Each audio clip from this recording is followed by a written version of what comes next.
السلام علیکم ورحمۃ اللہ وبرکاتہ۔ ویڈیو دیکھنے سے پہلے ہمارے چینل کو سبسکرائب کریں، ویڈیو کو لائک اور شیئر کریں اور گھنٹی کے بٹن کو لازمی پریس کریں تاکہ ہمارا ہر آنے والی نئی ویڈیو سب سے پہلے آپ تک پہنچ سکے۔ جزاکم اللہ خیرا۔ شیطان کو قابو کرنے کے لیے، شیطان سے بچنے کے لیے کون سا طریقے اختیار کرنے چاہیے؟ کعب بن احبار رحمۃ اللہ کا قول ہے کہ شیطان سے بچاؤ کے لیے مومن کے پاس 3 قلعے ہیں، 3 مضبوط قلعے ہیں۔ وہ قلعے کون سی ہیں؟ سب سے پہلے مسجد و ذکر اللہ، اللہ کا ذکر، و قراءۃ القرآن، قرآن مجید کی تلاوت۔ جب انسان مسجد میں رہتا ہے، کیونکہ مسجد وہ جگہ ہے جو اللہ کی پسندیدہ جگہ ہے، وہاں پر اللہ کا ذکر کرتا ہے، نماز پڑھتا ہے، قرآن کی تلاوت کرتا ہے، تو شیطان انسان کے قریب نہیں جا سکتا۔ اور دوسرا اللہ کا ذکر، جتنا آپ ذکر اللہ تعالیٰ کا کثرت کے ساتھ کریں گے، انشاءاللہ شیطان آپ کو کبھی گمراہ نہیں کر سکے گا، شیطان آپ کے کبھی قریب نہیں جا سکے گا۔ اور دوسرا قرآن مجید کی تلاوت۔ محترم بھائی، قرآن مجید کی تلاوت آپ کثرت کے ساتھ کریں گے، شیطان یہ نہیں ہو سکتا شیطان آپ کو بہکا دے، آپ کے اوپر حاوی ہو جائے، آپ کو ورگلا دے، نہیں ہو سکتا، قطع نہیں ہو سکتا۔ کیوں؟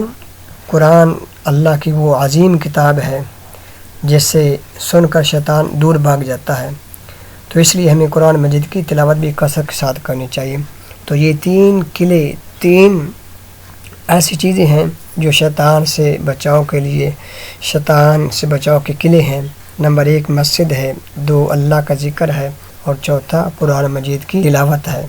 تو میرے محترم بھائیو، اگر آپ چاہتے ہیں کہ ہم شیطان کے وار سے بچ جائیں، شیطان کے شر سے بچ جائیں، تو زیادہ وقت اپنا مسجد میں گزاریے، اللہ کے ذکر میں گزاریے، اور قرآن مجید کی تلاوت کثرت کے ساتھ کریں۔ انشاءاللہ آپ دیکھیں گے اللہ کی رحمت، اللہ کی برکت کیسے آپ کے اوپر نازل ہوتی ہے۔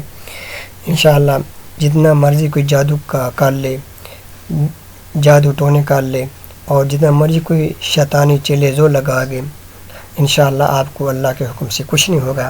اور یہ 3 چیزیں میں نے بتائی، انشاءاللہ ان کا استعمال کریں، 5 وقت کی نماز ادا کریں، اللہ کے ذکر کثرت کے ساتھ کریں، اور قرآن مجید کی تلاوت کثرت کے ساتھ کریں، انشاءاللہ اللہ تعالیٰ آپ کو شیطان سے بچائے دے گا۔